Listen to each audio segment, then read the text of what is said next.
Okay, so recording has been started. I'm so sorry that that previous class was not able to record properly, so I'm again recording it for the week 5, and that's why there's a delay in uploading the class recording. So first of all, apologizing for the same.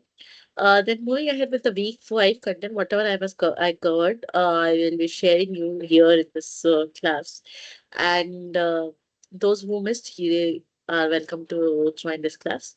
So basically the week 5, if I say, first I will go through the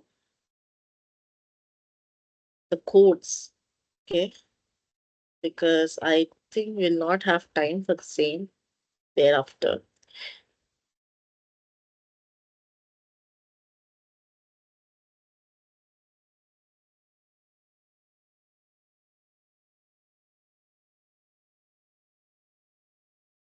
Just give me a second.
Mm,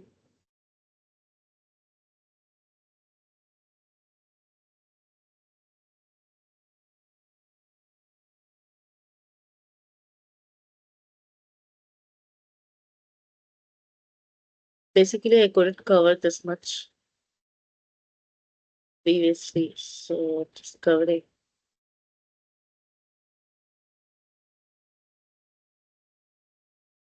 Okay, so basically, if we say week 5 was consisting of systems, LTI, and RLC frequency response. Okay, so we'll go through some of the scripts, then obviously the content will go. So this scripts demonstrates several analysis tasks. For example, analyzing a discrete time system whereby n is equals to zero point 0.5 power n xn, plotting the impulse response, then and convolution for a continuous timed LTI system. Then frequency response analysis for series RLC circuit, and finally the frequency response analysis for parallel RLC circuit. So these were the topics. Okay, for for that. Just I took some time.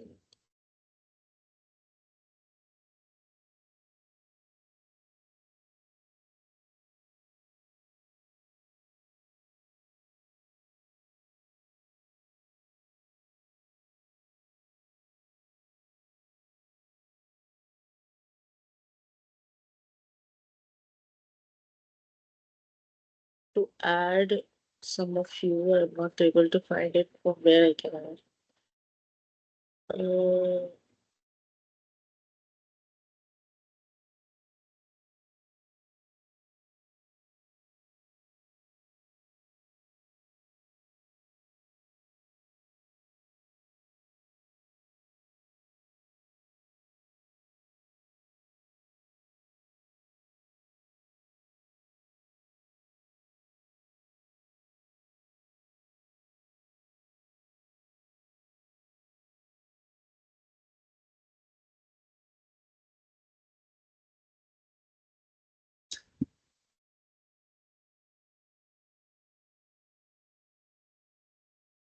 Meeting options.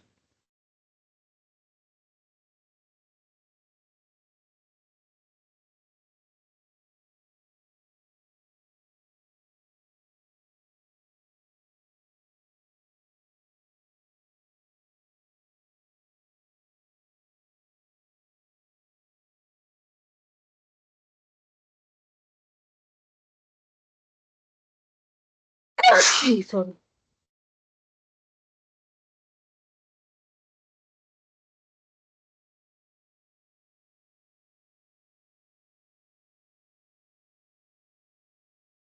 So I'm just adding for my essay.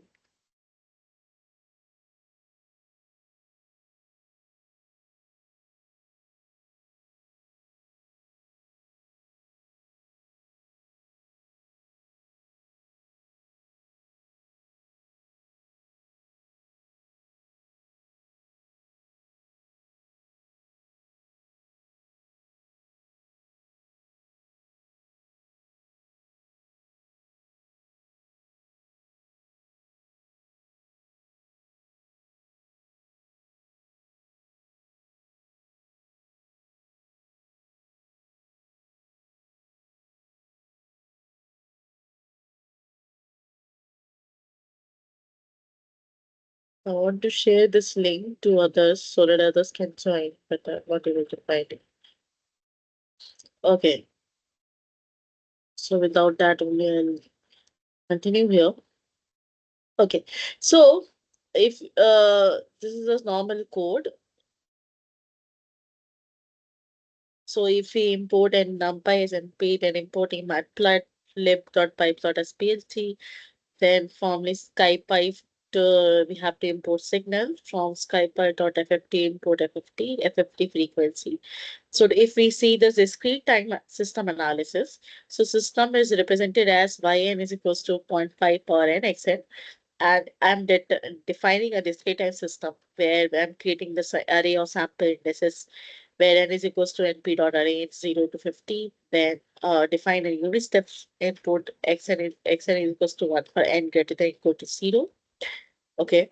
Then defining the system gain factor. Suppose it's zero point 0.5 and where it is in the context of h of n.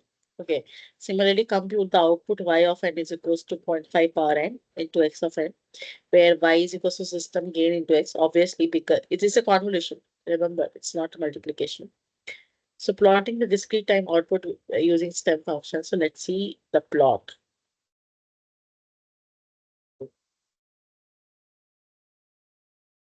So yeah, so this is the yn with respect to xn, n. So n is a sample index, okay, and y of n is actually the discrete time system response.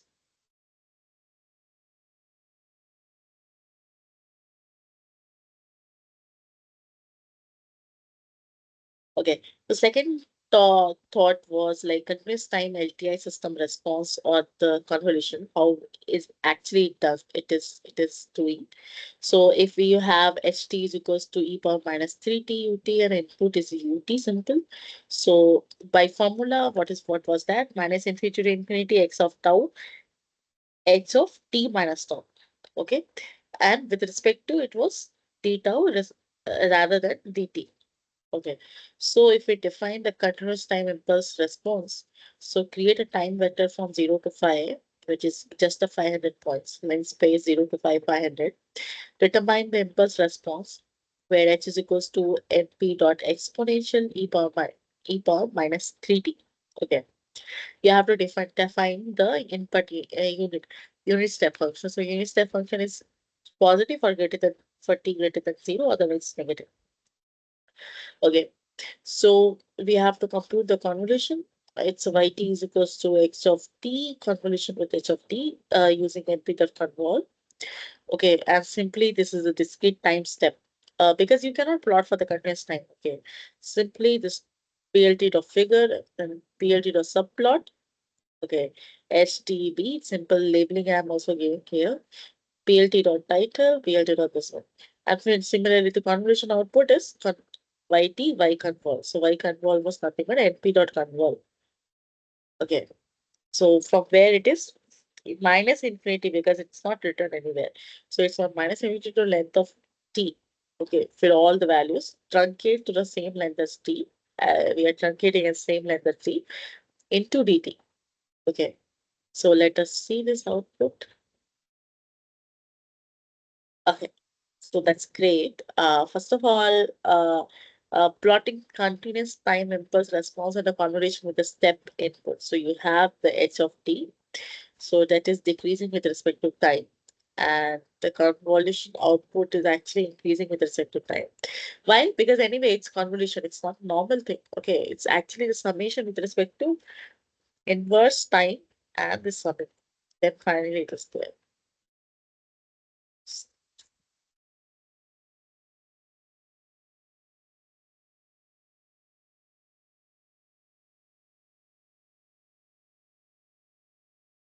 Okay, moving to the third part, which was the frequency response of a series RLC circuit.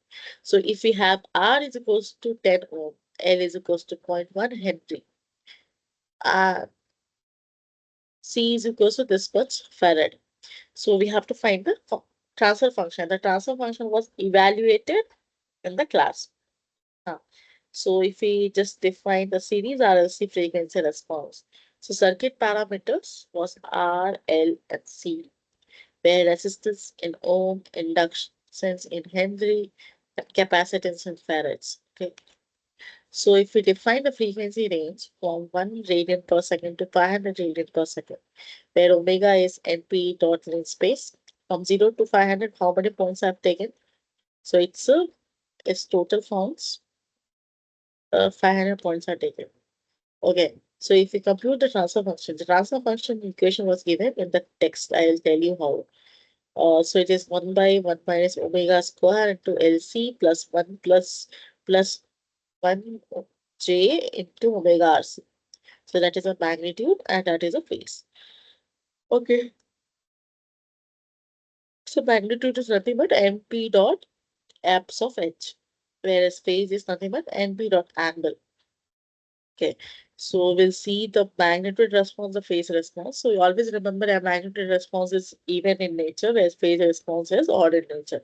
So even means x of t is equals to x of minus t, whereas odd is x of t is equals to minus x of minus t. Also, x of t and x of minus t is equals to 0 in odd. We'll see that. And why 0? When we cut it symmetrically. Okay. So magnitude response you have and the phase response. So let's see that third part. So yeah, so it did plot it for the all values. That's why it's not showing properly. But it's even nature in the sense that it is if we see this side also, if we have plotted, I have plotted, then in that case it should be symmetric around y-axis. If it is symmetric around y-axis, then it will be even. So this like it's having peak at this particular point, whereas it is going down or it's almost zero. Whereas the phase response again it should be symmetric around omega, sorry, zero, but it's not there, so that's why you're not able to see. But yeah, it's again going to minus 175 degree. So what does this mean? It's showing that it's going almost flip when you're having the highest omega or when you are increasing the omega. So this is for the series RLC circuit. And if you go for the parallel RLC circuit, the response is similar, but the only difference you observe is the phase doesn't decrease as much as series. Why? Because phase is getting added in series. Okay. Whereas in parallel, it is getting the same. Or it is divided by. Okay. That's why it's 175 in case of series, whereas in case of minus 75 in case of parallel.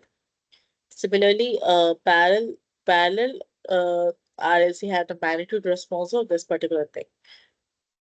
Okay. Similar response you're able to see. So have to observe that yeah, it achieves peaks, one peak. Okay. So that was the fourth part. The code is given like this. Again, the transfer function I'm changing here and then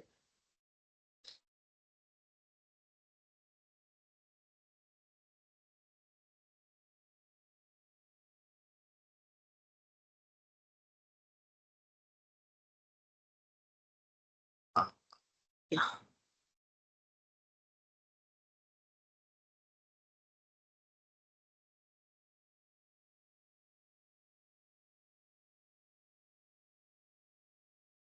So let us go to the content. Okay.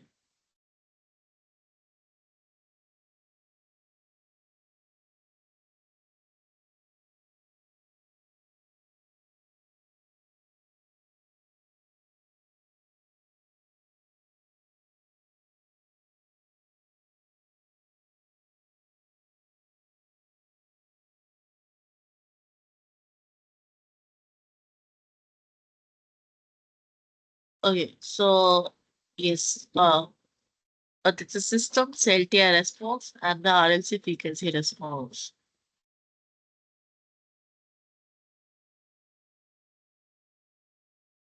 So outline will be overview of systems and general properties. Then finally, some sort of linearity and time invariance. Then LTI system examples. Then frequency response of RLC circuit. Frequency response of RLC circuit that is in parallel, whereas it was in series. And LCCDE representation of continuous time signals systems. Frequency domain representation of LCCDE. Okay, time domain representation of LTI. So these are the topics that I'll cover in the week 5. Okay. So if we say simple overview of signals and systems. So first the systems comes because signals we already saw. Okay. So general property states that a process that maps an input signal to an output signal is actually a system. So it's actually can be written as a process. So process means the things which are actually going. Okay, that's why it's process. If we have time, so we have continuous time, discrete time, linear versus non-linear, time invariant and time varying. Okay. Again, it depends on the general properties are these many. So causality output depends only on the present and the past inputs. So any impractical systems, okay, where whichever the impractical systems are there, so that is not a causal system. Okay. So causal means practical, which is practically vital, or it can be practically available things. Okay. That type of systems are causal systems. Okay, the second type of system is memory. So whether the system's output depends on the past inputs. Okay, so how can you think about this? So simple thinking is if it is a delta, okay, it is a multiplication of some sort of arithmetic operation or multiplication operation on impulse function, then it is a memoryless system. Okay. But if it is somewhat different, okay, so that type of thing is memory system. And the third type is stability. That is a bounded input results in a bounded output. That is a by book criteria. Then it is in that case, it is a stable system. So what does this mean? So suppose you have an input response that is having a decaying nature. Okay. Decaying nature in the sense is it is not diverging. Okay. When t tends to infinity, if the value itself is going to infinity, then definitely it is diverging. Okay. But if it is at t tends to infinity, it is going almost zero or less than infinity, some sort of finite number, then it is a non-divergent nature.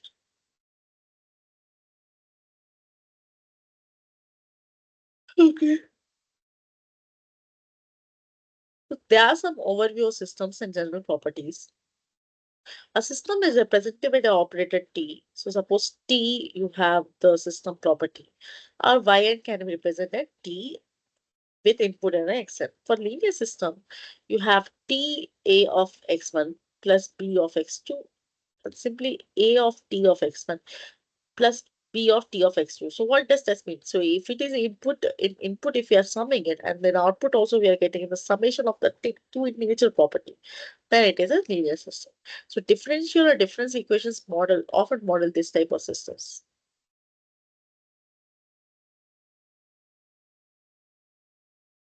So yeah,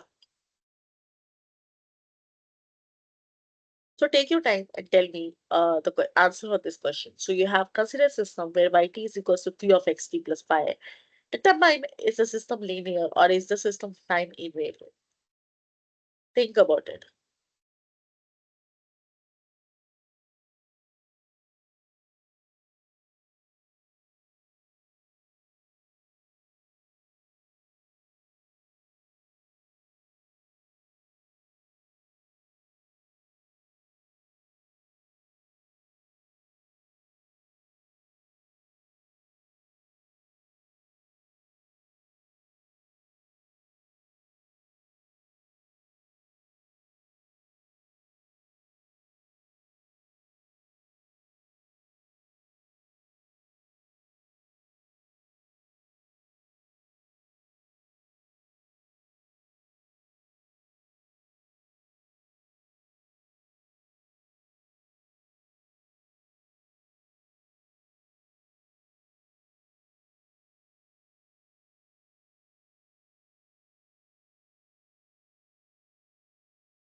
So basically, from this, we can say it's not at all linear. Why? Because simply by summing to the input, you're not getting the simple output. This because of this bias term, phi. Okay. Okay.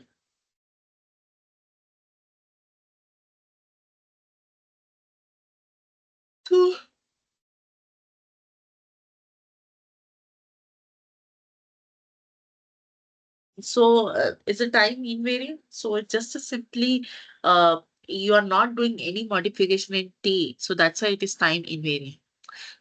So let's see, system is non-linear and time invariant.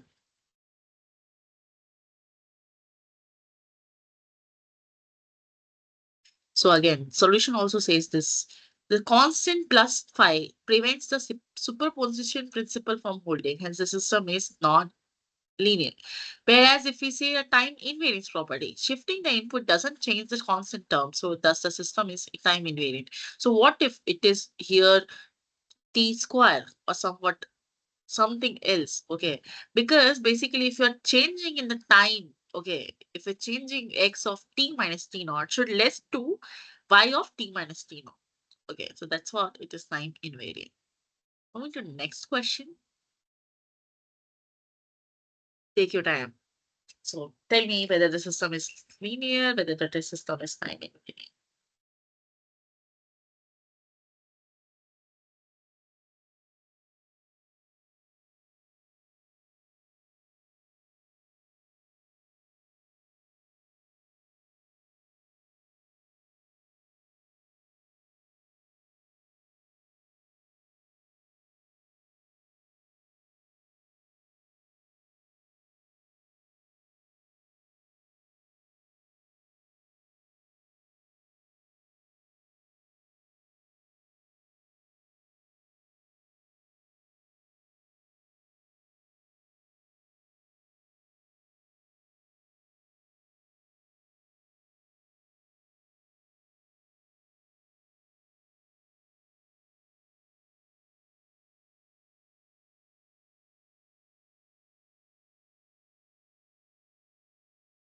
So the answer is simple, is the time system is linear. Why? Because it is following the superposition property, and time invariant, it is not time invariant because if you do x of t minus t naught, it will go to y of t minus t naught. It is not going to that. It is going y of t minus 2t naught.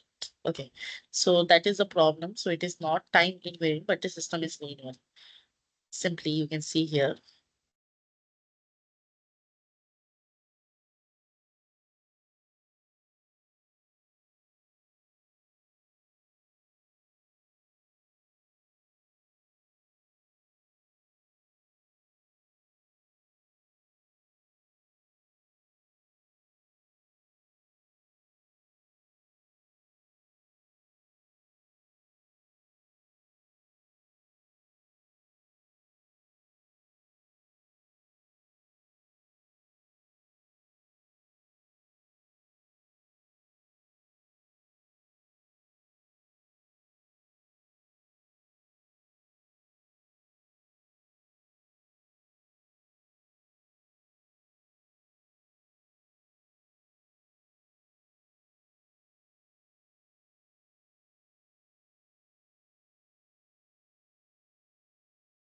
So a shift in time xt is to t minus, whereas the expected output should be shifting to y of t minus t naught. Since these are not same, so system is time invariant, time varying. Now tell me this one. So the question what it states, so for the system yt is equals to xt plus xt minus 1, determine if the system is linear, determine if the system is time invariant, determine the system is memoryless or not. Anyone?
So what do you say?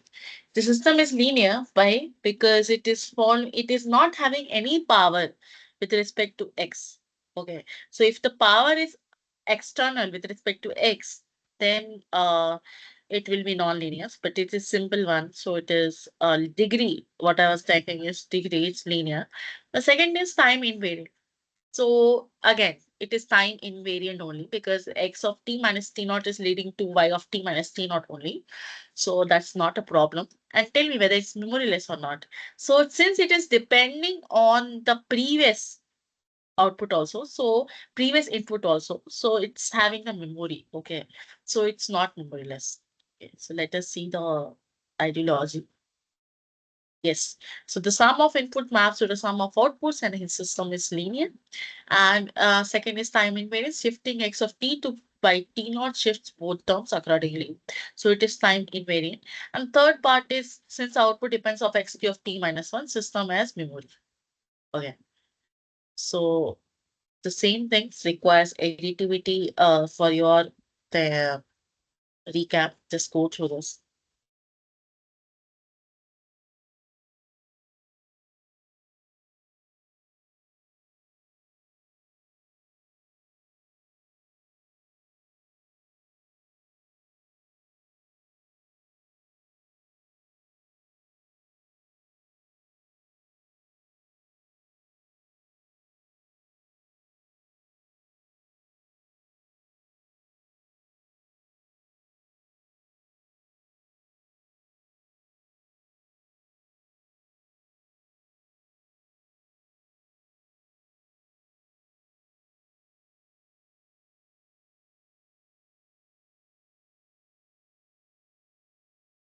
Okay, so I hope you are clear about it.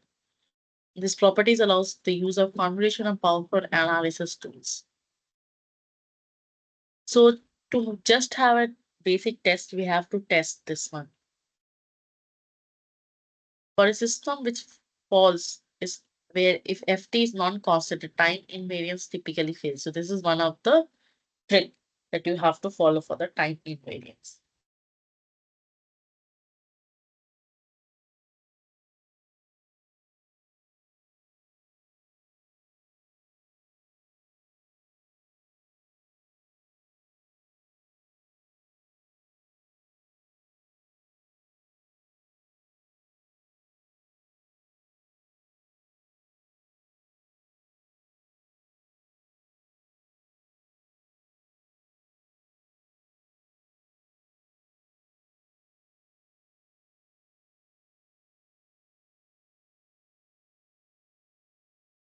Okay, that's one of the trick that you can always see. Okay, now that's very great question. So let's have this particular problem in our hand. So if the system, so again, what I told is if ft is a non-constant here. So the time invariance typically fails. So directly you can just apply where ft is a e power t. So it's non-constant. So definitely it's time variant. And what do you say about linear? So I told you that if it is changing the order of x of t, that is input, then it is a non-linear. Otherwise it's linear always.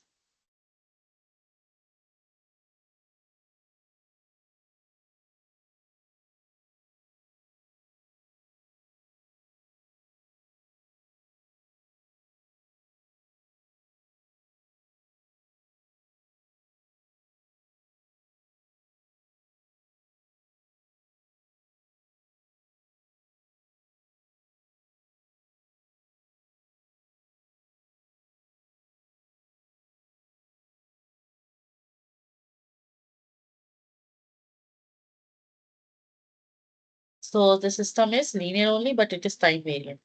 Let us see the analogy.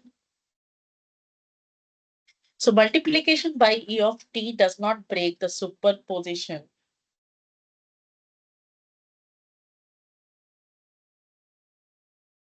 Uh, but so that's why it's linear.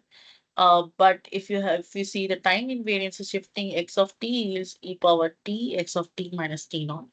So which doesn't give actual x of t minus t naught. Like this exactly it should be y of t minus t naught. Okay, because inside x of t minus t naught doesn't leading to e power t minus t, right? So yes, it's time varying. So let's see this question. Tell me, for the system y t is equals to x of t minus 3, determine whether it is linear, time invariance, or like that.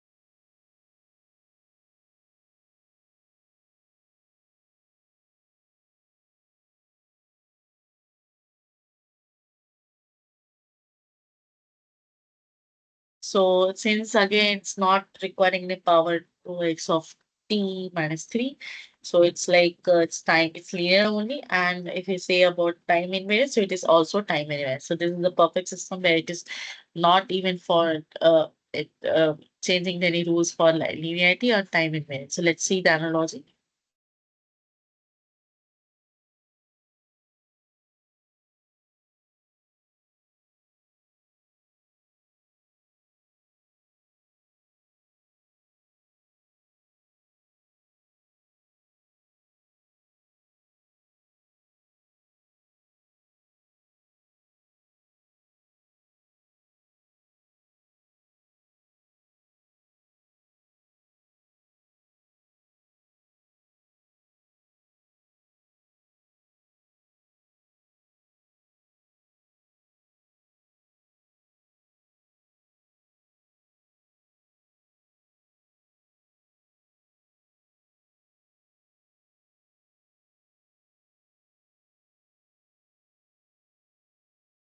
Okay, so moving to next question. Yeah, this is very good question. So examining the system where yt is equals to sine of xt. So inside it is sine of xt. So is it linear? Is it time invariant? Think about it. Think about the trick which I'm telling you. You should not ever only go with the superposition, linearity, and the properties. You can go with the simple analogy also.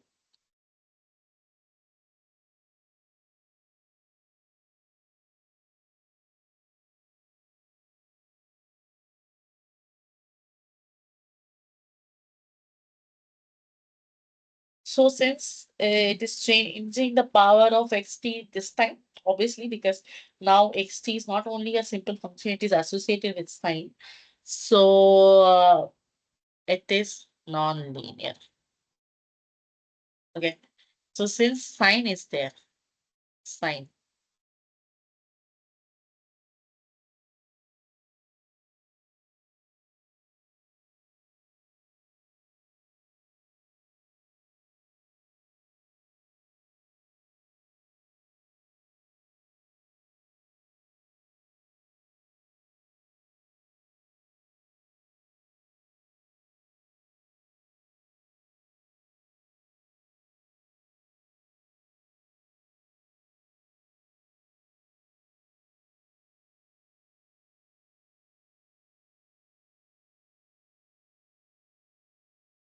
So it is non-linear. And if we talk about the time invariant, so yes, it is time invariant because anyway, it is not associated with any function ft, which is function of again time. So let us see the analogy. Sine function is non-linear, so as the system is non-linear. And if we talk about the time invariance, so for the shifted input x of t minus t naught, the output is sine xt minus t naught, which is the time shift version of the original output.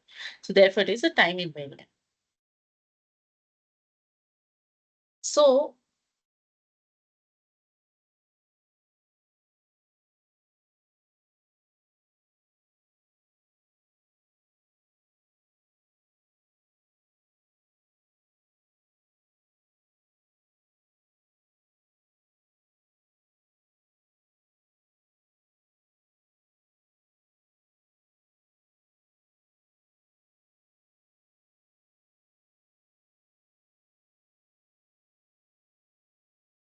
So LTI systems satisfy both linearity and time invariance. They are completely characterized by their impulse response, h of t or h of n. Uh, and the output is given by the convolution. So,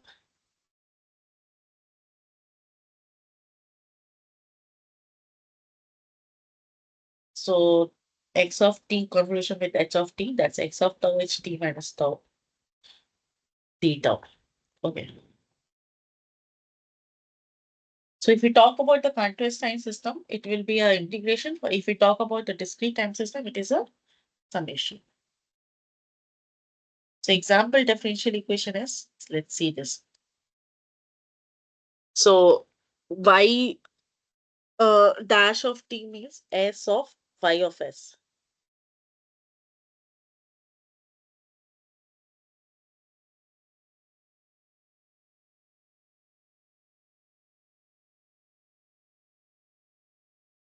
So it's sy of s plus 3y of s. So s plus 3 will be common and is equals to y x of s. So y of s by x of s is nothing but it's h of s.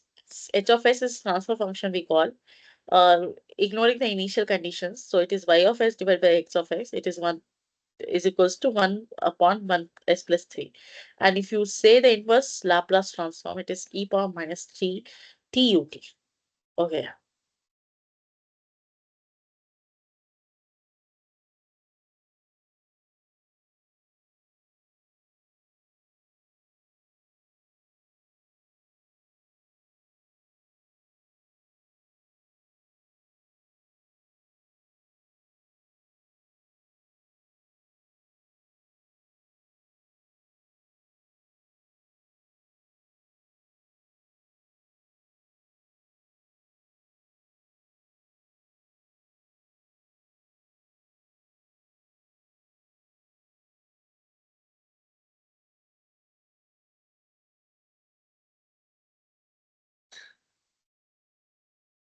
So let's say some example.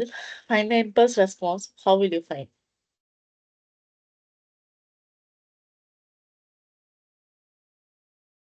So y dash of t.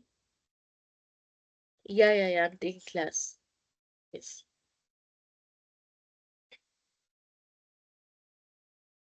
Y dash of t plus 3 yt is equals to x of t. If we find the impulse response,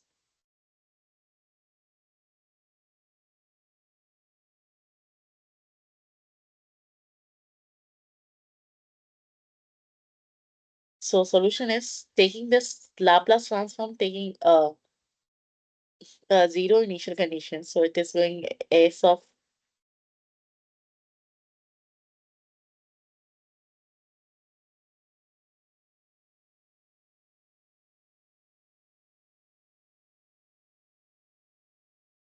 is h of s is equals to 1 upon s plus 3. So h of t is equals to e power minus 3t ut. Okay, let's find this. I want the answer. Take your time. Tell me the answer.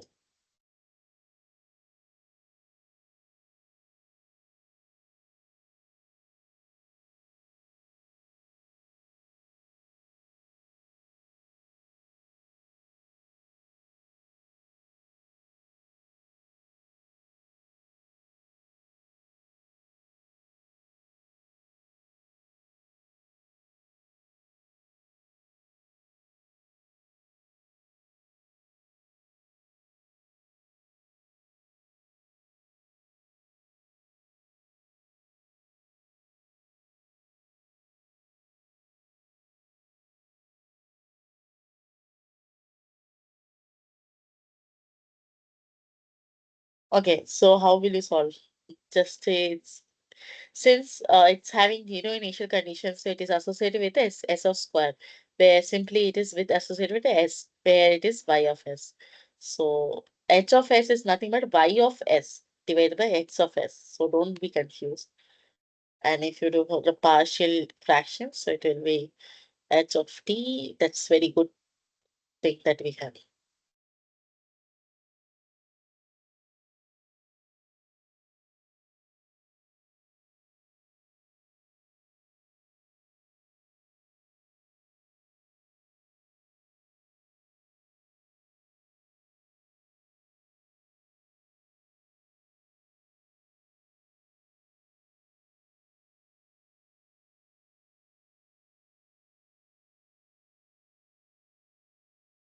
Okay. So let's have the discrete time impulse response. So if we say the impulse response, so h of n, definitely it is a del of n. Okay. So del of n has the Laplace transform of 1.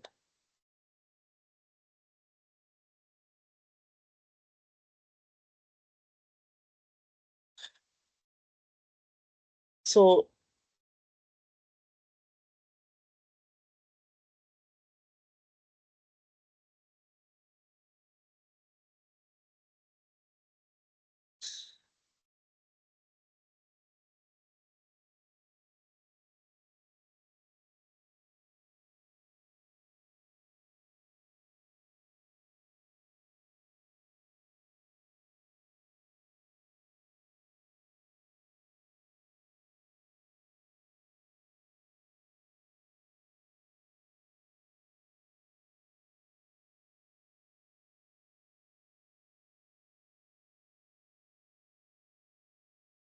differential equation, how will it become?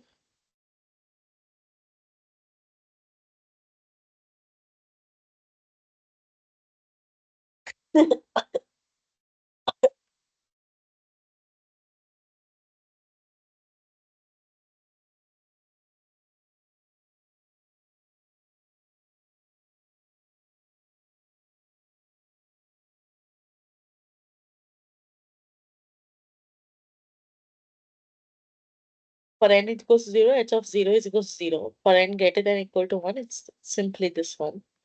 Therefore, h of n is equals to 0.8 n u of n.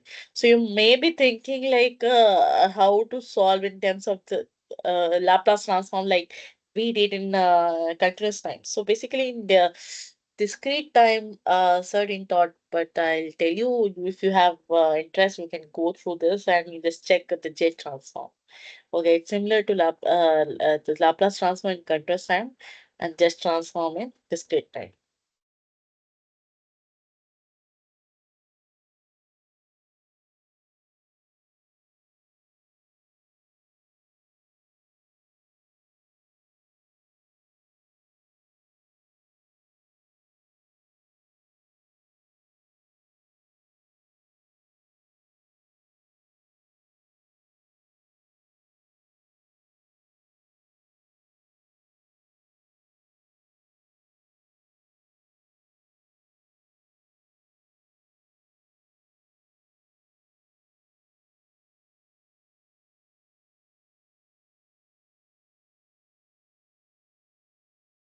So yeah, so I was simulating some frequency response of RLC circuit.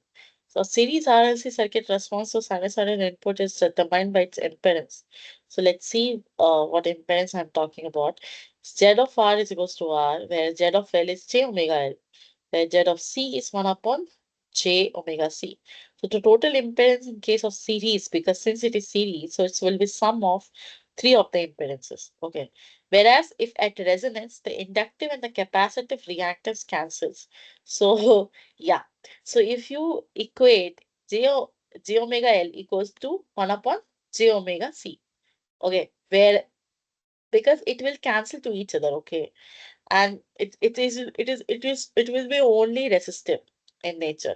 So j omega L is equals to 1 upon j omega C. In that case, you have omega square, and this is j omega, so it is equals to minus. So what I'm trying to say, j omega L is equals to minus 1 upon j omega C. So j into j is minus 1. So omega square is equals to 1 upon LC, because minus 1 will be cancelled, and it is equals to omega is equals to 1 upon omega LC.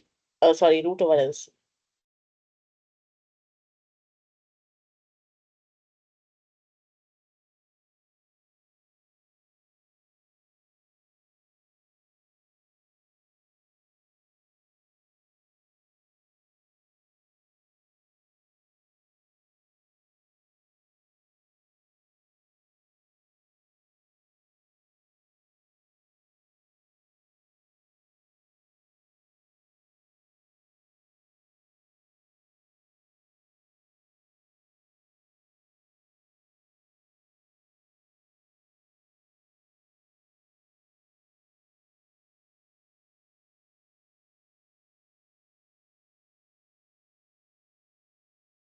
Similarly, if you have series RLC circuit, so say I'm talking about series RLC circuit only here. So it is a transfer function, it's a voltage across capacitor, for example. So it's V of C omega divided by V of in omega. So the total voltage will be simply the sum of all. So it's R plus omega j omega L plus 1 upon j omega C.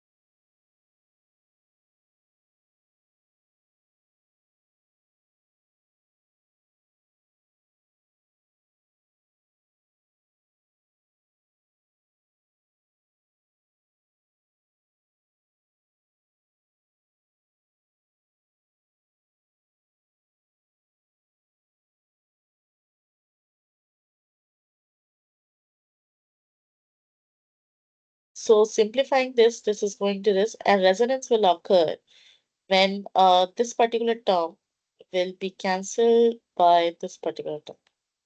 And simply when omega is equals to omega naught, and in that case, omega naught is resonance frequency, and that is 1 upon root over C.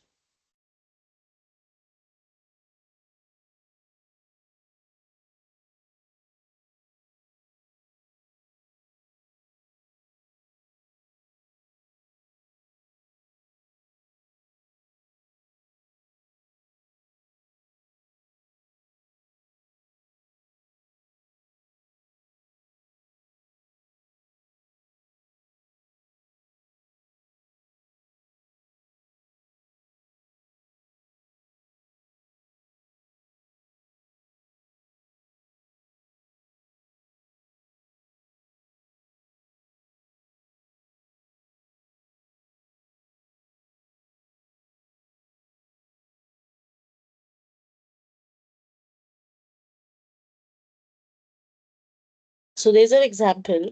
Compute the resonance frequency. It's just please give me the answer.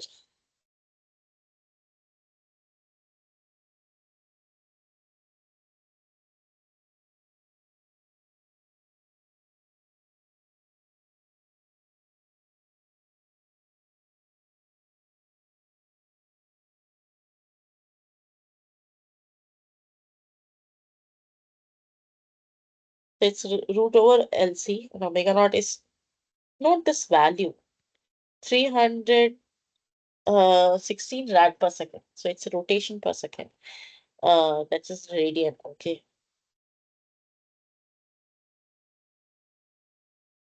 For the same circuit, determine the quality factor, and the quality factor is given by omega naught L by R.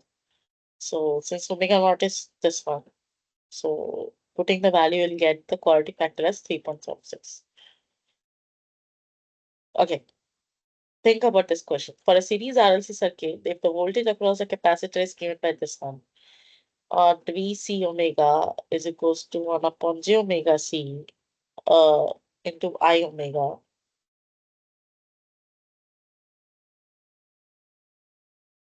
Find the angle or the transfer function h of omega at frequency omega less than omega naught. So how will you calculate? Think about it. First of all, calculate to transfer function.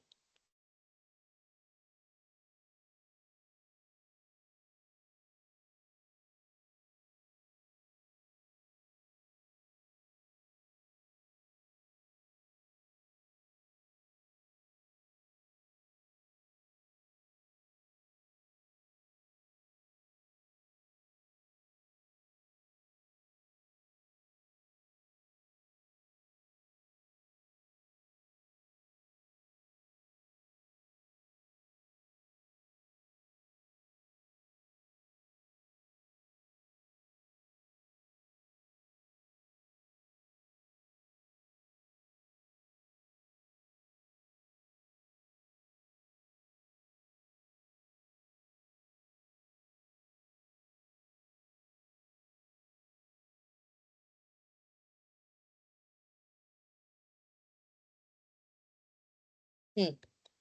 So the overall transfer function will look like this. So phase is nothing but imaginary by, since it is 1 by, so it is negative is coming here. So tan inverse imaginary by real. Okay, so omega RC is an imaginary component, whereas it is 1 minus omega square LC.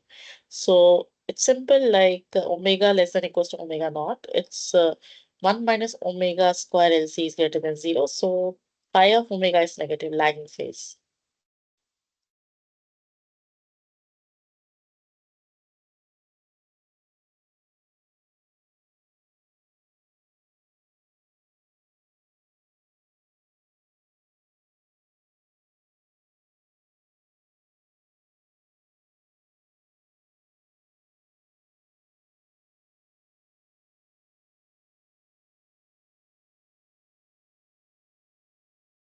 Okay, so in a parallel RLC circuit, it is often easier to work with admittance. Okay, so that is Y of R because you cannot directly add the components. So it's Y of R, admittance. So that is Y of R is equals to 1 by R.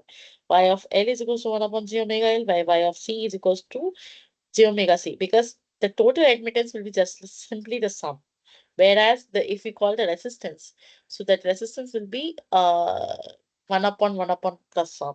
So admittance is actually the sum of y of r plus y of l plus y of c. The total transfer function with the current input will be given by v of out omega divided by I of n omega, that is 1 upon omega total, y of t total. So try to just get some intuition here.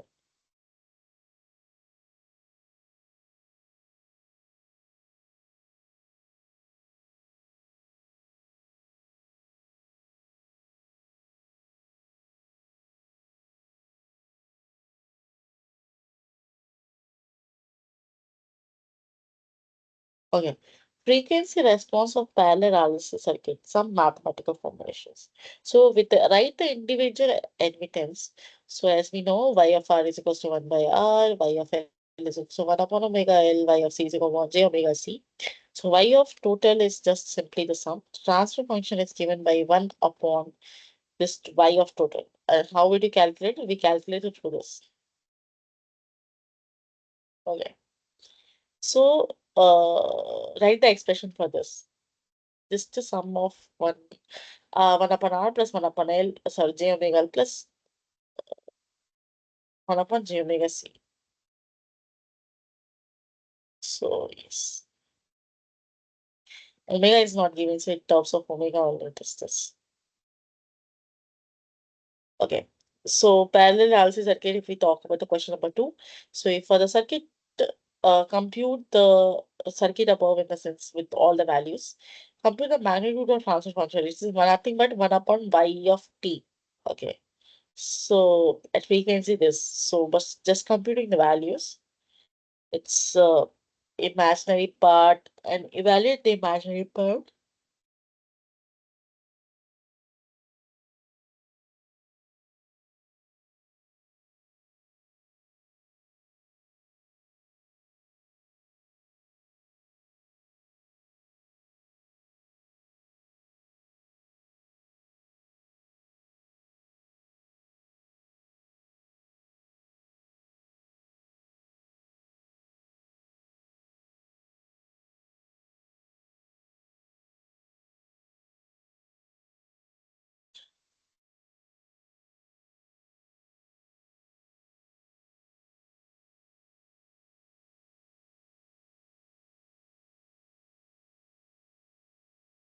So evaluating the imaginary part, this is the value.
Determine the resonance frequency at which imaginary parts of the admittance cancel in parallel circuit. So as we know, this one, it's in this case again, it's omega naught is equals to 1 upon RLC. That's interesting point to note. Okay,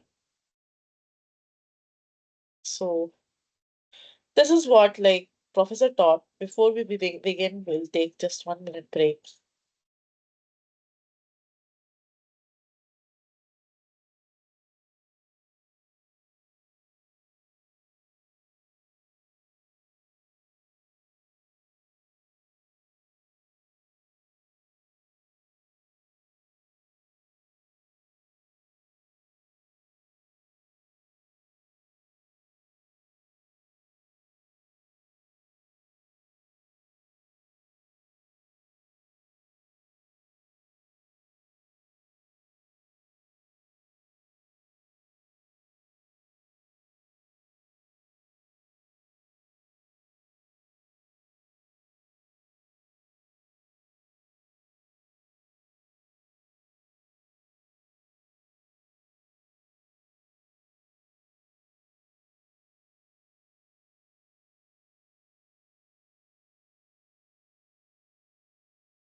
So linear constant coefficient differential equations model continuous time LTI systems. So as the name suggests, it models continuous time continuous time LTI systems, which is having the linear constant coefficient differential equations. Okay, so if you talk about general form, it's a of n d power n t dtn, and similarly bn dm xt dtm plus b of 0 x of t. So the impulse response of the transfer function fully characterizes the system. So, so you may wonder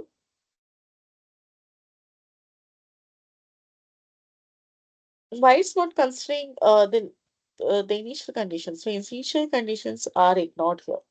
Okay. So taking the Laplace transform with zero initial conditions.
So I was talking systems. Hmm.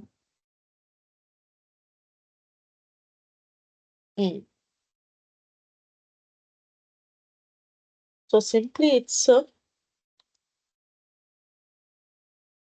le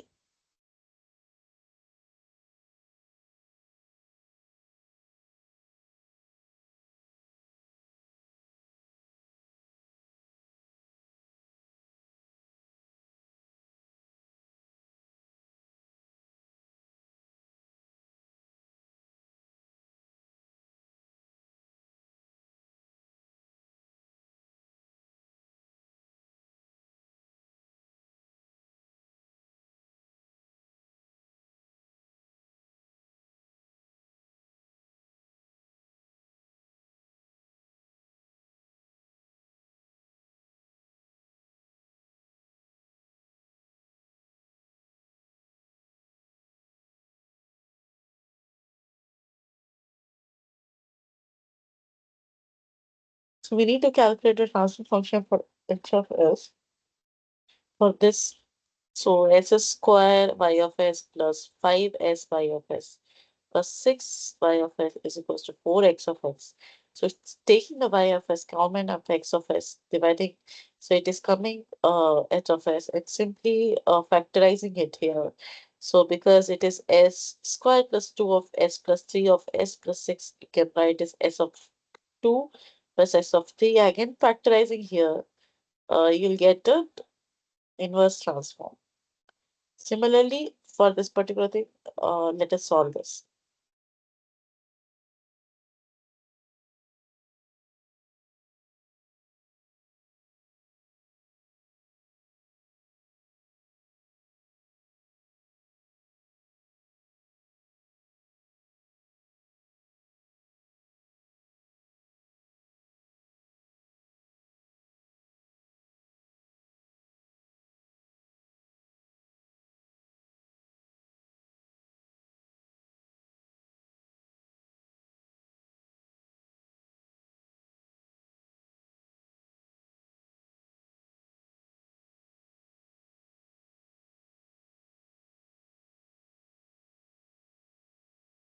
Okay, so simply taking out this one.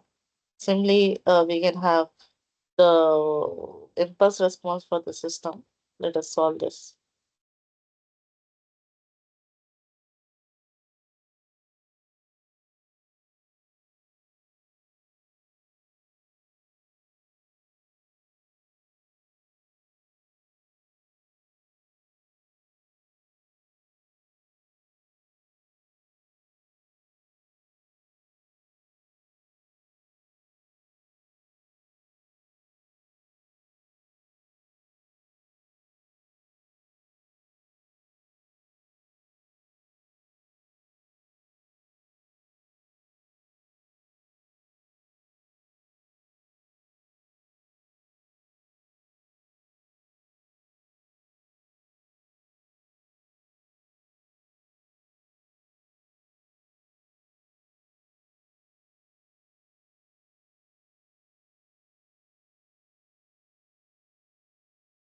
Sorry, for connectivity.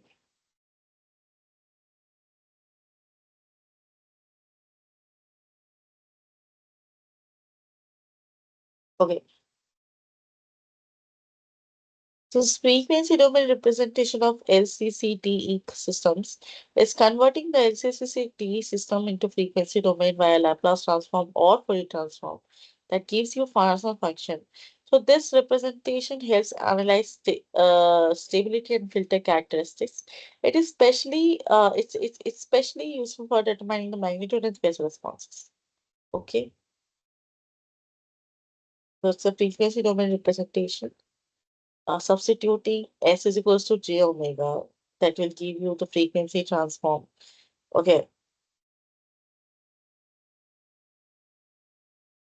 you can just solve for this. Just best. It's very easy. And if j omega is given and omega value is also given, so magnitude is simply but just even imaginary square plus real square. whereas phase is the sum of angles from the denominators. So let us analyze for the poles and zeros of the system.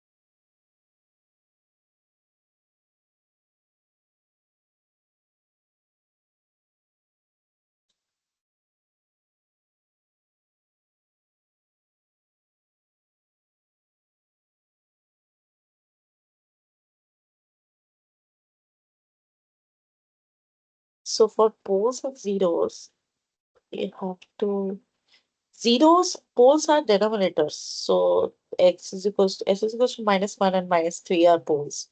Zeros are s is equals to -2. Since all poles lie in the left half plane, the system is stable. Okay,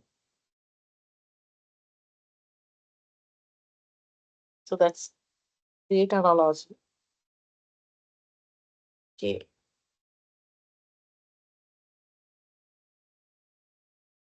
if you have any doubt, let me know.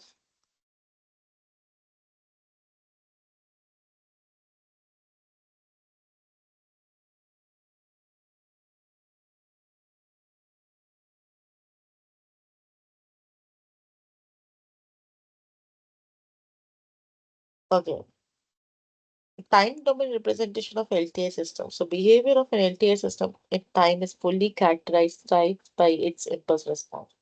So the output is obtained by the convolution, and convolution reveals both transient and steady state behavior.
I'm so sorry, it was sharing something else.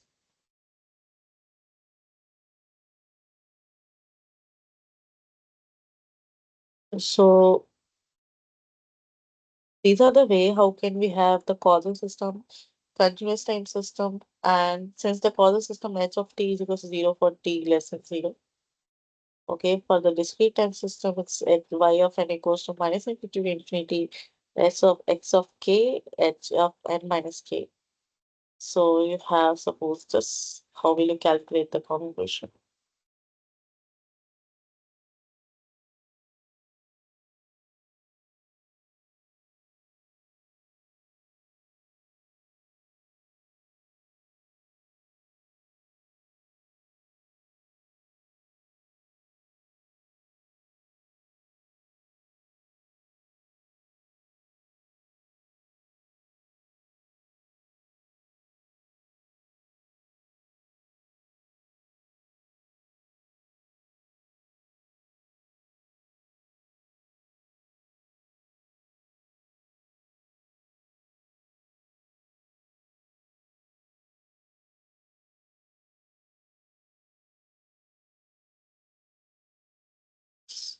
Just putting the formula, you'll have this.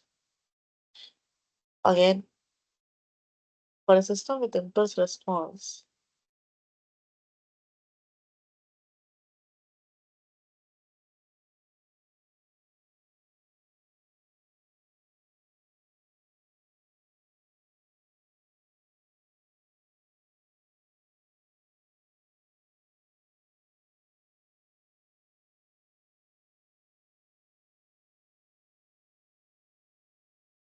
So using the shifting property of the delta function,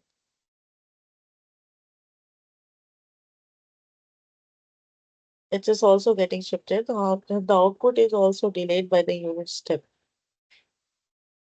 So you have third question.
So in this case, it's just a formula, and you'll be getting 1 minus e power minus t just for the steps.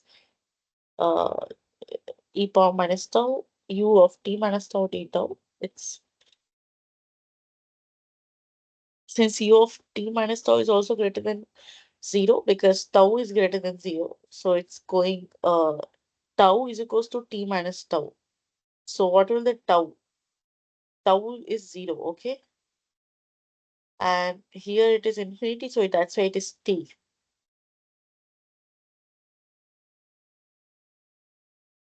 So yeah, question number 1.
So answer is dy t is e power txt because again it's associated with the function ft, which is a function of time.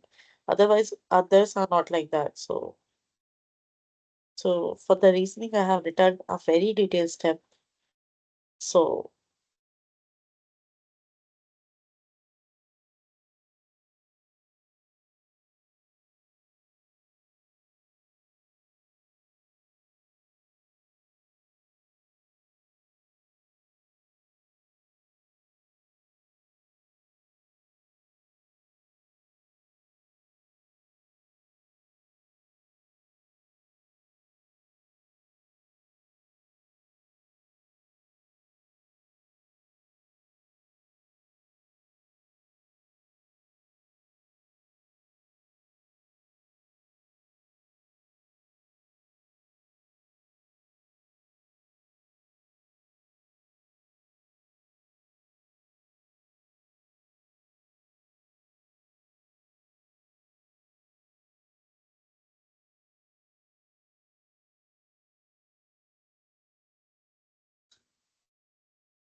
Sorry, my mic has some issue. It's getting muted and dead. So yeah, moving to the second question. Which of the following system is both linear and time invariant? The answer is B for sure. Answer is A, B, D.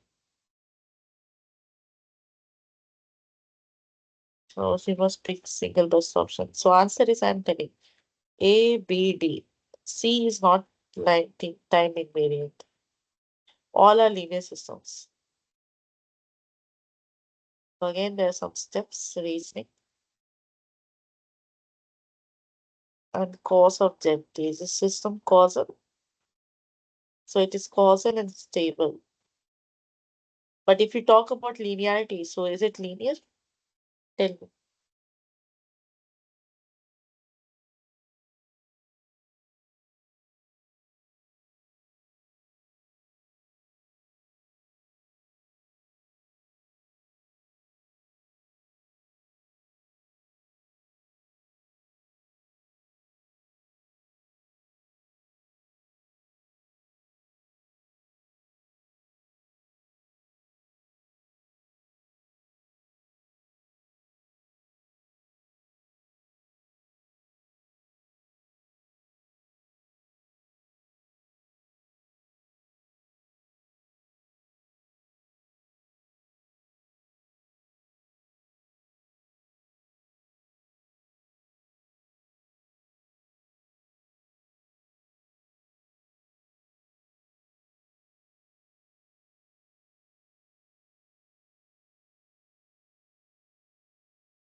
The reasoning is very simple. Uh, the output at time t depends only on zt since the causal. It's not depending on the future output. And since the zt is bounded for some n, cos t is always bounded between -1 and 1. So bounded output presents a bounded input present and bounded output. So it's a Bibo system.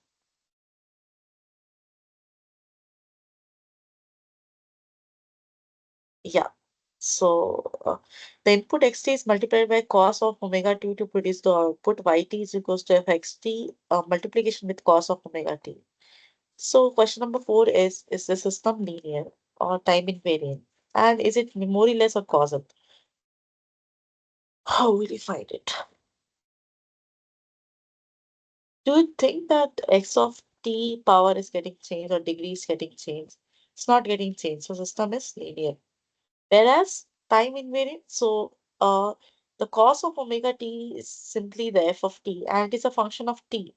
So it is time variant. Okay. And is it memoryless?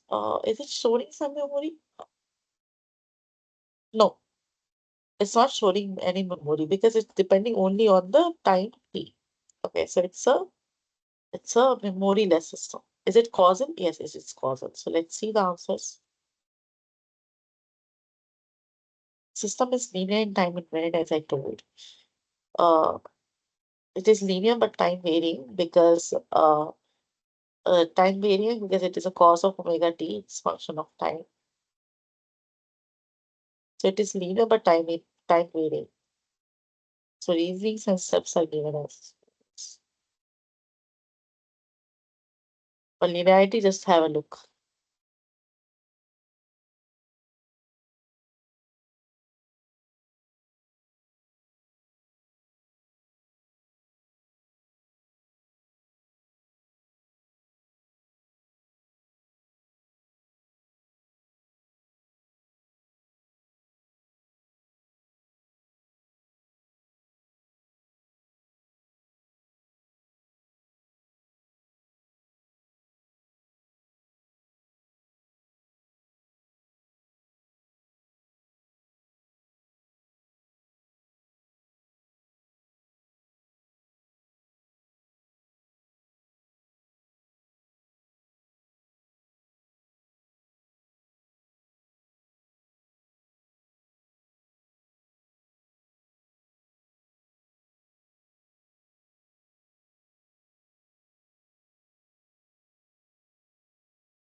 Okay, so moving to a time invariance test. So basically, this is differing by the cos of omega theta. Okay, so that's why it is time varying. So answer is Fourier is causal, as I told. The analogy is very similar. There is no dependence on the past and the future values of x, so it is just no memory. Whereas a causal means it is depending only on symbol t. Yeah, question number 6. So you have to determine the transfer function h of omega, which is v of out divided by v of in omega for the circuit in figure 2a.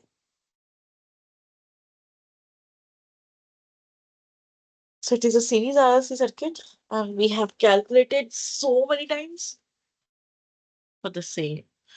So just let's see the output.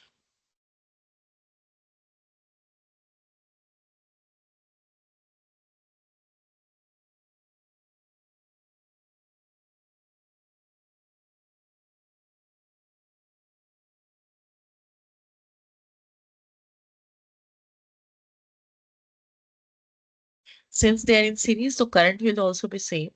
So impedance is very similar, but current is same. So voltage across capacitor V out transformation is given by Laplace.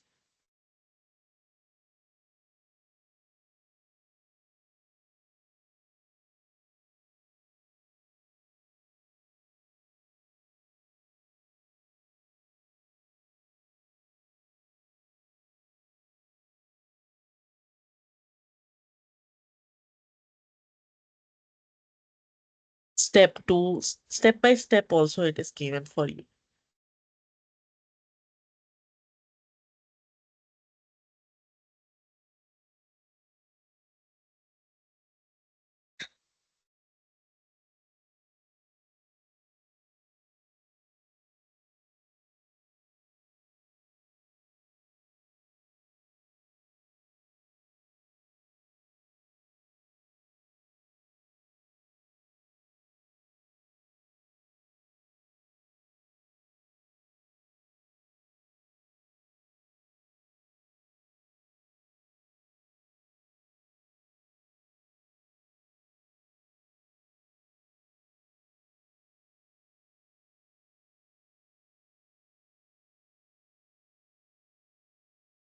So by forming the standard polynomial term, you have this expression.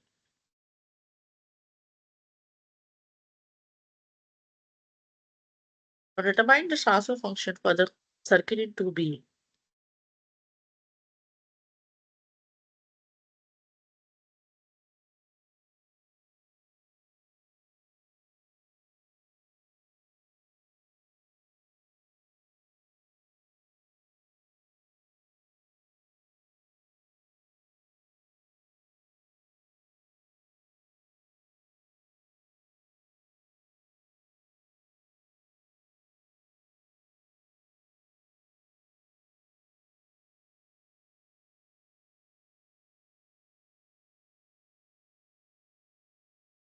So this is the exact topologies.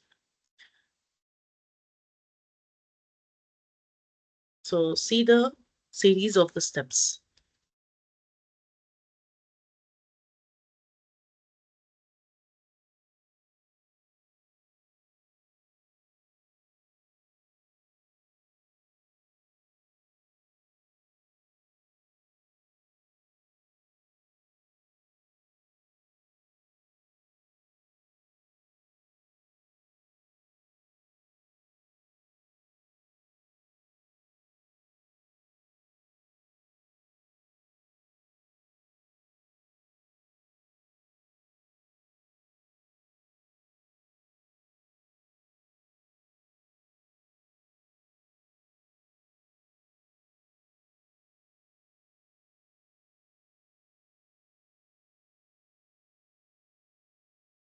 So the possible path is write node voltages and express